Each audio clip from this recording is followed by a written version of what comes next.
Well, I just want to say thank you for guys for coming out today. There's two things that happened. I guess I just heard that there's only one bye week next year, so I only got to do this one time.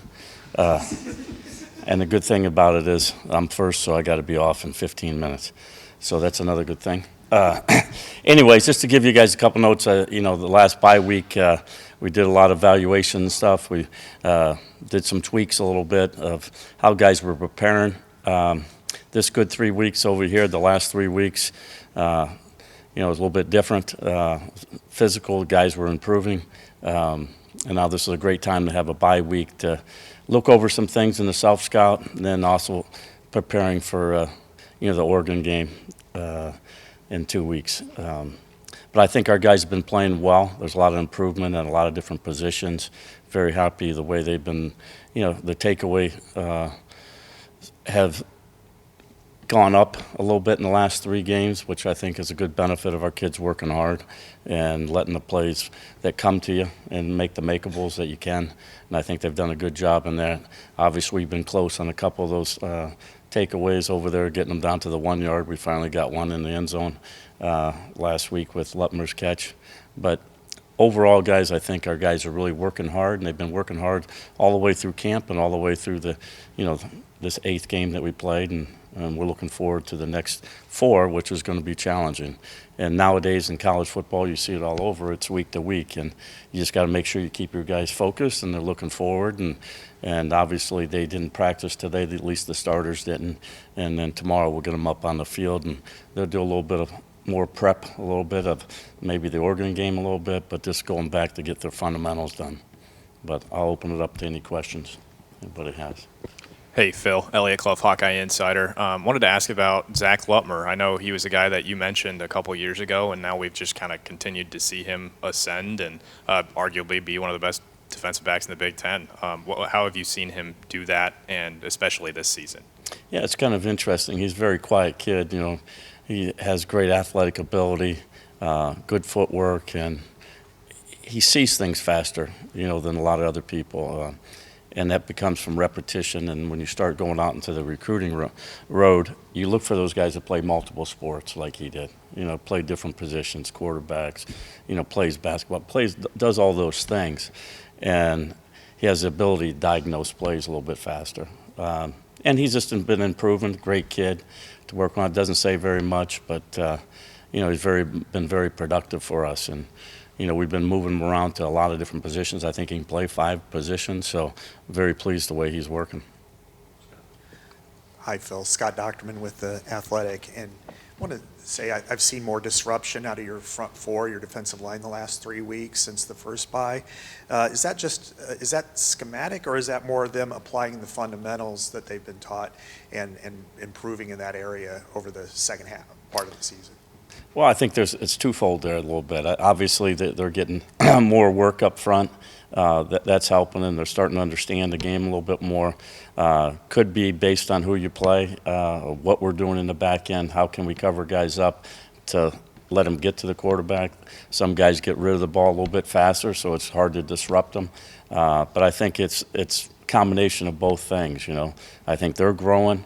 They're improving like we want our kids to do every week at every position. If they can keep on improving every week and always taking the standard up, and I think that's what's been going on with everybody, all 11 positions. Hey, Phil. Tom Caker, Hawkeye Report. Wanted to ask you about Montgomery and his play so far, what you've thought of his play, and does Jaden Harrell get that starting spot back when he's fully healthy, or do you continue on with Montgomery? Well, I think Montgomery's done a great job. He stepped in. He's been one of those guys in there. He's been in the program, understands what he has to do. He's been very productive, like the way he's playing.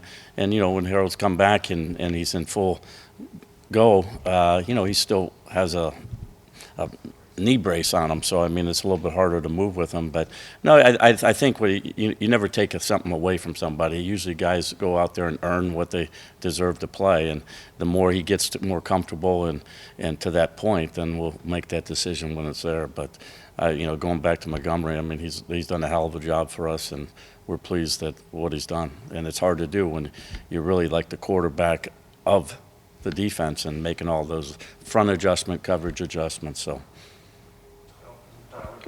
Tyler Tashman with the Des Moines Register. Curious about the secondary with Cohen, Xavier, Zach, TJ, and Deshaun.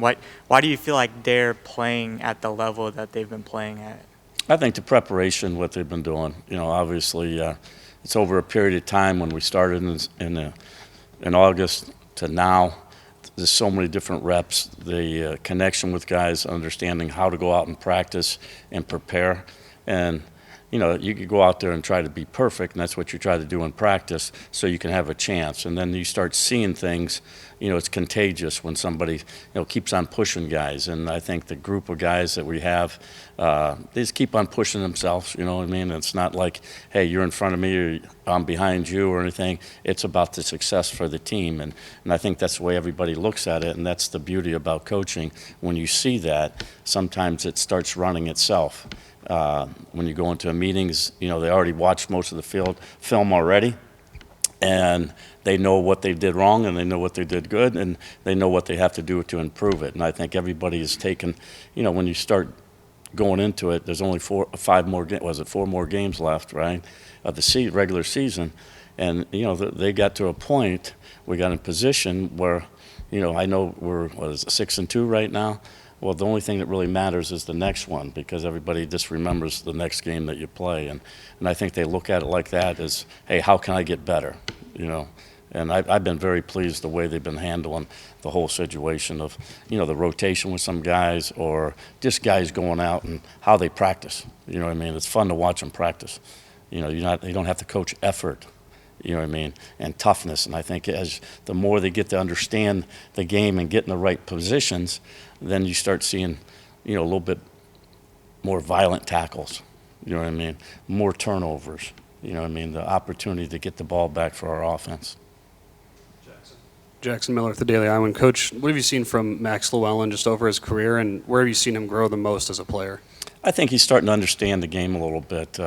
He's, instead of just doing one thing that he likes to do, I think he's growing maturity-wise and understanding what he does. There was a play that happened a couple weeks ago that we practice because we didn't know if he's going to peel on the back or not. And, the amazing thing, it happened in the game, and he peeled on him, a little bit later, but it was like his learning process of understanding what he has to do within the defense. I think he's a hard worker, great team player, and just like the way he hustles. You go watch some of these guys go practice every day, and you sit there, as a D lineman, you're going out there and you're hitting somebody every play, not like a DB where you're hitting them every, 5 or 6 plays. Them guys are going on it. They have to take a challenge of an offensive lineman on, and then they got to get to the ball. And their effort is, it's unbelievable what they've been doing. Yeah. David Eichel, HawkeyeInsider.com. Phil, when it comes to, TJ Hall battled ups and downs throughout his first few years, but it seems like he's kind of taken that next step into being a truly kind of pretty elite corner for you. I guess, was there a moment in this past offseason where you could tell he's really starting to piece everything together, and on top of that, he lost a lot of leadership from last year's group? It seems like TJ has really stepped into that sort of leadership role and got one of the guys that you kind of need to step up. Yeah, I think he's done a great job. There's, mid-season last year, it probably wasn't going real well for him, and the way he battled through those challenges that he had, and this the way he goes about his work. And, I see him all the time in our building. He's always talking football, always trying to understand, and he's always positive with the other kids, the players. I think it's unique, and he is playing at a high level. It seems like every time we go out there, he's playing better than he did the day before practice, and then obviously the games he's playing better. So, I'm very pleased the way he's gone about it and the leadership that he's given to the back end. Chad Leistikow, Des Moines Register. I'm trying to decide which question to ask. Let's go with Buffington. Buffington's very impressive to us. Obviously has physical traits. Shown up so far. How can you implement a freshman like that into the plans in November beyond what he's doing now? Well, obviously he's playing on a lot of special teams, and he had a chance to get on the field last week. But he's been working hard, and there's opportunities this week where he's practicing. You know, he's taking number 1 reps over there. We're going to rest a couple of guys that are working a lot more than and rep-wise and special teams and regular time on the field. But he's a guy that keeps on growing. He's going to be a very good player, and the more and more chances he has to get reps out there, it's just going to increase his chances to get out there. And, you know, I could see him go on the field. You know, I critiqued him a little bit about on the interception.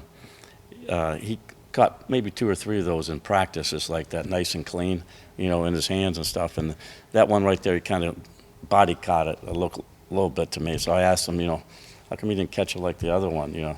So he was a little bit off on that, but it was good for him to get in there, and, you know, it was made by somebody else who was making another play in front of him, and then he just reacted, and, you know, it's not like I'm surprised because I seen him do it in practice. You know, so that's the great upside that you see these kids. You know, we got a lot of young freshmen guys that are in that category that can help us. Owen Sebring, KGAN. This is going to work off of Chad's question a little bit. Talking about the 3 linebackers who came in together, I feel like they're always going to be kind of connected, is Buffington, Weiss, Coffin, Preston Reese. Just those 3 guys, I'd be curious about their development so far. And you talked about Cam already, but some of the other 2, how they're coming along and what you've seen out of them as, you know, true sophomores right now. What you see a lot more probably on special teams, and the things that you guys probably don't get to see as much is the mentality, the attitude, the intensity that they play with in practice. And a couple of those guys, we got to kind of like calm them down a little bit in the middle of practice. Like, that's good, but we're practicing against our own guys. But I'm very pleased the way all of them are working. And they both all have that attitude, intensity, and energy, and want to compete on every snap. You know, and that's hard to do. It's hard to find those guys that want to do it every single play and do it. You know, I hate to use the word violent, but it is violent the way some of these guys are playing, and you just see the potential growing and growing, but day by day. You know, so they're really going to be a good fit. They're going to be really good football players, and if they might have a chance to help us in, you know, the next couple of weeks here. Do 3 more for Coach. Start with Jack. Hi, Phil. Jack Lutmer with KCRG. I want to take you back to the last time a top 10 team came to Kinnick, Indiana. At least from our perspective, it seemed like you were dialing up more zero pressure, man coverage, and sending 5 or 6 guys. Where I'm a C- football mind, but it seems like that's more of a high risk, high reward strategy against the top team. You have Oregon coming up. I'm not trying to trick you into revealing anything, but what did you learn from that Indiana game? And do you feel like that is maybe it's like too basic, but like, do you feel like that is something defensive coordinators have to lean on, is more high risk, high reward stuff against a really, really good team? Well, if you want me to call Dan, I'll call him and let him know. But no, just going to your point, every game is different in how they're playing the game, and obviously their personnel is going to be different than the ones we faced. And, you know, obviously there's times and risk and reward about bringing pressure when you have to, and I'm very selective when I try to do that. And I try to plan it out, but sometimes it doesn't work, and nobody really knows what I called, you know what I mean? So I can get away with that. But I think it all depends on how well you feel you guys are and feel comfortable with how you play them. And I think it really determines on the game day. You can have a plan, but that plan might change, you know, during the game. Can we get to the quarterback? How fast is the quarterback getting the ball out? What do they want to do? Do they want to run the ball more? We just got to be more precise in when we pick it and choose when we want to come after somebody. And I think we could just going out there and just look at it reverse-wise. Indiana went out there, and I think they gave them guys a little bit of confusion with the young quarterback that was, you know, first year starting, I believe, and so it kind of changed some of, you know, how they defended them as an Indiana defense defended Oregon's offense. You know what I mean? So you pick up little things, but I don't think I'm going to change the way I've been working for the last, you know, I don't know how many years, but it runs out. But I'm going to be the same, you know, of how we do it. And basically, when you pull out blitzes, and Norm always used to say it's about the guy that's blitzing is the major thing. You know what I mean? Do you have a guy to go? Can he catch the guy? Not chase the guy. Can he catch the guy? And so And scheme-wise, you try to, make a free guy come free once in a while. But, they're pretty smart and they can get rid of the ball fast. Madison Hurts for the Gazette. With Iowa going 3-0 in that three-block stretch between the first bye week to now, and you've got Oregon right after, do you prefer having an extra week of preparation, whether it be to rest up some players or to start maybe figuring out what you want to do maybe a little bit sooner against this kind of opponent? Where are your kind of personal Well, I'm opinions kind on of a that? routine guy, so I'd like to have no buys and just keep playing, right? But there's a bye. It gives us an opportunity, gives our kids an opportunity to rest a little bit, refresh, and I think it kind of worked out perfect. You have 5, you got 3, and then there's the home stretch in there, and I think the guys needed it. It's a wear and tear on your body. It's a physical game. It's a wear and tear every day in the weight room from you go all the way back to January to now. I mean, these kids have been working really hard, so they have a bye week too. So, does that give them a chance to adjust what they're thinking? So I don't know where their advantage comes besides, they got to travel here and we don't, we're already here. So I think it's all going to be played in between the white lines of the strategy. I think the biggest thing is how do they take advantage of this week and how do they prepare to be ready for the game. That's the most important thing. How do they process? And I think we have a lot of mature kids understand what it takes. Because let me tell you, there's, I said it earlier, any team can beat you, and you just don't know what play is going to make the difference. So let's make sure that you focus and try to play your best on every play, whatever it is. Awareness is a big thing that I think some guys just don't understand, the awareness, how fast. They could speed up the game. Some guys don't speed it up, like Minnesota didn't have wasn't going to the line that quickly and fast pace. These guys, I can see them switching gears a little bit and trying to get us off pace, not lined up, and I think I've seen that happen to some other teams already that we're watching that didn't actually get lined up before the ball snapped. I wouldn't want you guys to go in Chicago and unaware when you're in traffic at 3 o'clock, 4 o'clock in Detroit or Chicago, right? You better have your head on the swivel and be ready at all times. Okay. Hey, Phil, Scott Doctorman again. I hope not to drive in Chicago traffic today, but anyway, wanted to ask you about, continue the Oregon discussion a little bit. I'm sure you've already looked at them.